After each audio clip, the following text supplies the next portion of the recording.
விஜய் சிவப்பு கலர்ல இருக்கு என்ன சாது அது பச்சை அச்சிதானே நல்லா பச்சை தம்பி மூஞ்சே காமிச்சானே ஒண்ணுல சாமி நல்லா பாய் டேய் பாரு ஐயா போட்டோ போட்டியா ஓ எங்க அப்பா வீட்ல சார் கொஞ்சம் எடுத்துங்க போட்டோ எடுக்க சொல்றேன் மேடம் கொஞ்சம் நிமிந்துங்க 500 போட்டோ எடுக்க முடியா 500 கிலோ நிச்சயம் அதை எடுக்கணும்ல அக்கா அங்கிட்டு வாங்க நீங்க எங்க வாங்க இங்க நான் சும்மா ஏதோ வாங்க வாங்க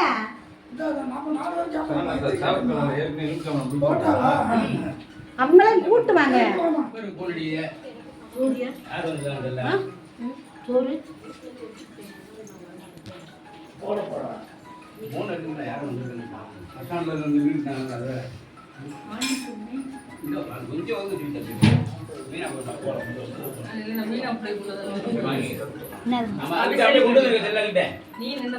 பாத்துக்கலாம்